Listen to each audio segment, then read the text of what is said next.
Assalomu alaykum. Musofirlar, tuzyapsizlar, akalar, hamma yaxshimi? Mana bu Xorazmning nomeri. O'zbekistondan Rossiyaga ketayotgan nomer. Ichida bitta passajiri o'tib qopti. Voditilni shoferni Rossiyaga, больницаga olib ketgan. Kimdir tanisa, bilganlar bo'lsa, aloqaga chiqinglar. Xram Townda bo'lgan.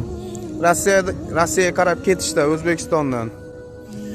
Bu o'tgan akamizni hozir nomerlarini yo pasportlarini ko'rib tashlayman akalar. Mashina mana.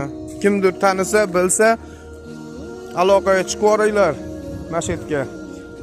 Shoferni taniganlar bo'lsa, shofer tarafda taniganlar bo'lsa, shofer haqida ma'lumotinglar bo'lsa ham aloqaga chiqib yuboringlar akalar. Kimdir tanisa, ho'y deylar. Mana shu nomer, Xorazmning nomeri 90H239CA. Bu mana bu yerda hozir men pasportlarini topib hozir tashlayman.